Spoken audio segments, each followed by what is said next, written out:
Atos capítulo de número 3, diz: e Pedro e João subiam juntos ao templo na hora da oração, a nona. E era trazido um varão que desde o ventre de sua mãe era coxo, o qual todos os dias punham à porta do templo, chamada Formosa, para pedir esmolas. O qual, vendo Pedro e João que iam entrando no templo, pediu que lhe dessem uma esmola.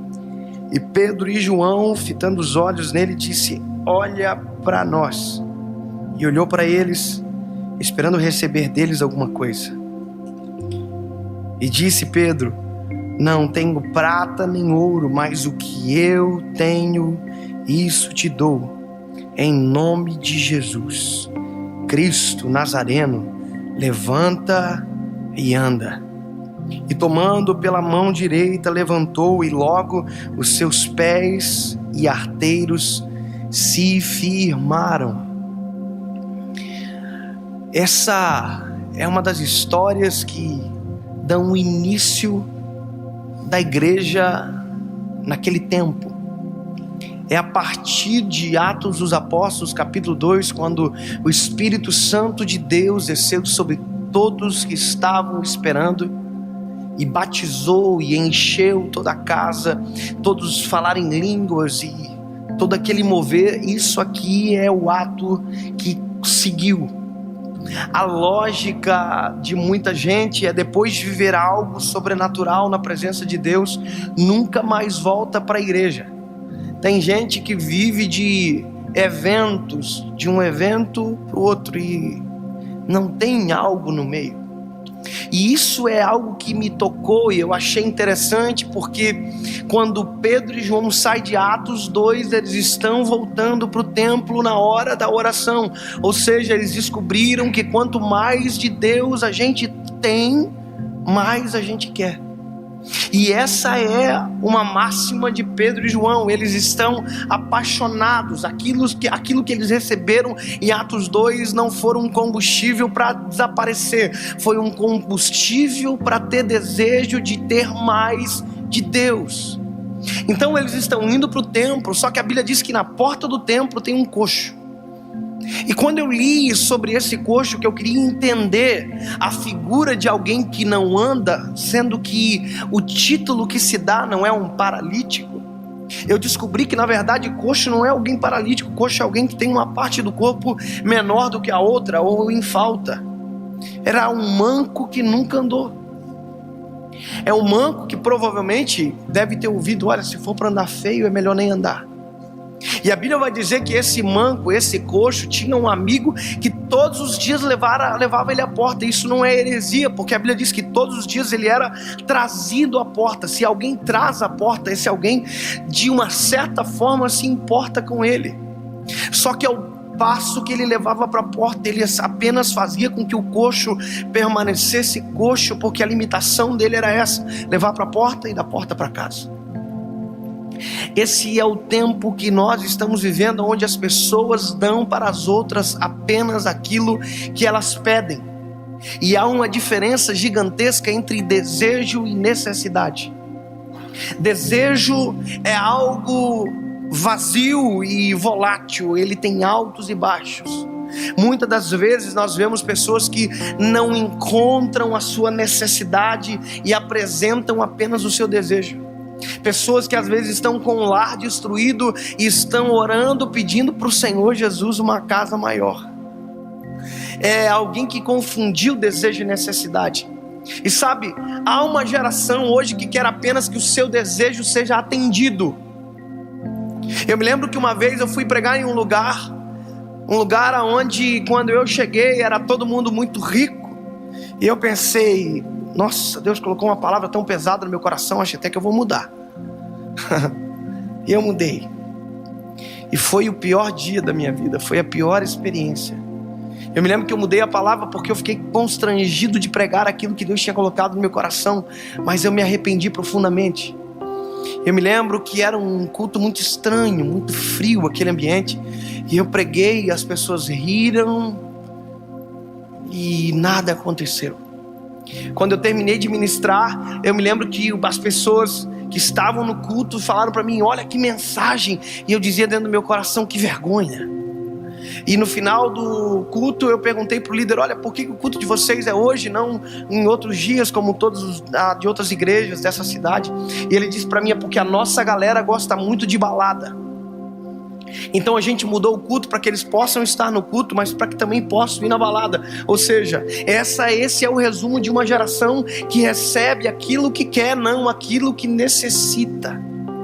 E hoje nós estamos vivendo o tempo onde tem gente dando aquilo que os outros desejam e não aquilo que as pessoas verdadeiramente precisam. Um evangelho de conveniência. E a Bíblia diz que no final dos tempos ajuntariam para si doutores segundo os seus próprios desejos. Sabe o que isso significa? Se eu quiser um lugar onde alguém pregue que eu posso usar droga, já tem alguém dizendo: aqui você pode. Se eu quiser ser homossexual, já tem uma igreja que vai dizer contra a palavra, dizendo: aqui você pode. Sabe o que é isso? Não é o que eu preciso, é aquilo que eu desejo. E aquele homem da porta, o coxo, ele desejava esmola, mas o que ele precisava era andar. E ninguém deu aquilo que ele precisava, apenas aquilo que ele desejava. Quem passava na porta e lançava esmola, na verdade financiava a porta do coxo, apenas fazia que ele permanecesse na mesma circunstância. Assim é eu e você quando lidamos com alguém que está às vezes afundado até o pescoço no pecado, vivendo uma vida difícil e contra aquilo que Deus diz, e a gente se finge de socialmente correto, aceito, e a gente não fala a verdade, porque a gente prefere ser coleguinha que não diz a verdade.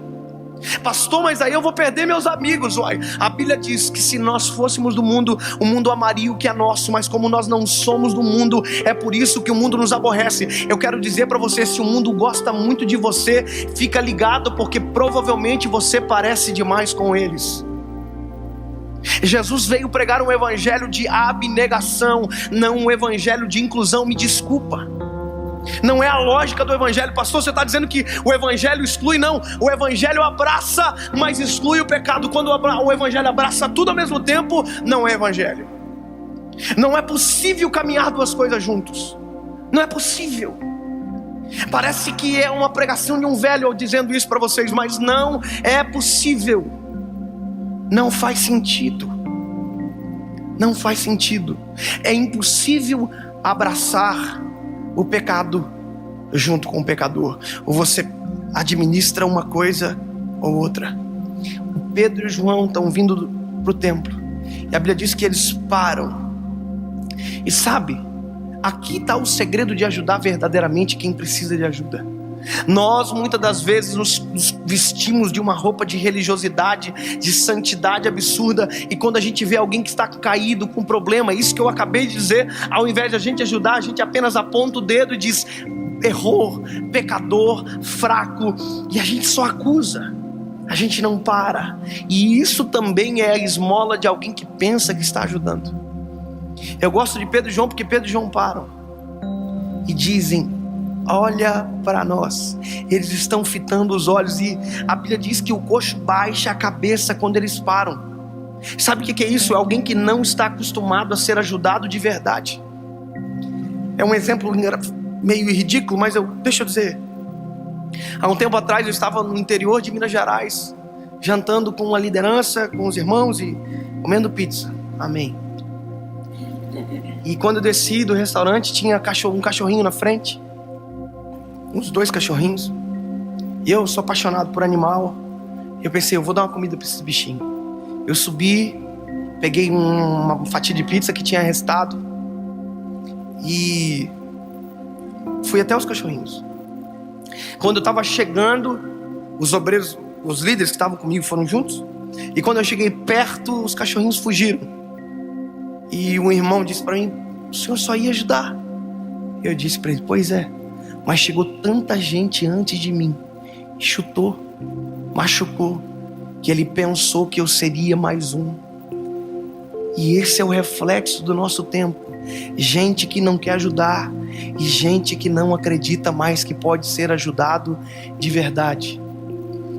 Quando Pedro e João param, eles fitando os olhos, dizem: nós não temos prata nem ouro. Ele está dizendo: nem tudo aquilo que você deseja é o que nós temos para te dar, mas o que nós temos te damos. Isso é interessante, porque não é o que os outros têm, é o que nós temos. Ninguém dá daquilo que está em falta, ninguém dá daquilo que está em escassez. A gente só consegue dar daquilo que tem dentro de nós. Nós te damos, levanta e anda. E a Bíblia pula para um próximo versículo. As pessoas, muitas delas param aqui. Levanta e anda, levanta e anda, levanta e anda. E seria bom se nós pudéssemos ficar só no levanta e anda, e para todo mundo que a gente falasse, levantasse e andasse. Levanta e anda, levanta e anda. Mas a Bíblia diz que não acaba no levanta e anda. A Bíblia diz que o Pedro e o João tomaram ele pela mão direita e levantaram ele. Sabe o que é isso? Quem nunca andou não tem a obrigação de aprender a andar com levanta e anda. Nós não podemos exigir das pessoas que caminhem na mesma velocidade de alguém que já percorreu tempo de caminhada antes de chegar. O levanta e anda é maravilhoso. Falar de Jesus é maravilhoso. Levanta e anda, levanta e anda. Mas melhor do que o levanta e anda é continuar com a verdade da palavra e tomando pela mão direita. Uau! Levantaram e esperaram se firmar os arteiros e os pés. Eu não sei se alguém fez isso já por você, que deu tempo para você firmar os arteiros, mas já fizeram por mim, já respeitaram o meu tempo. Eu não exijo de ninguém algo que precise de tempo para ser trabalhado. Se eu verdadeiramente quero ajudar, o levanta e anda é essencial, mas esperar o tempo também. Levanta e anda. E tomando pela mão, levantaram, esperaram. E a Bíblia diz que o coxo não andou. A Bíblia diz que o coxo pulou. E a Bíblia diz que o coxo pulou e entrou para dentro do templo. E quem estava dentro do templo disse: você não é aquele que estava lá fora? Quem disse isso já tinha tido a oportunidade de ajudar, mas nunca ajudou. Mas em nome de Jesus, Deus está levantando uma geração que vai parar, que vai olhar nos olhos, que vai tomar pela mão e vai esperar o tempo para que quem foi levantado, quando andar, não tropece na primeira pedra.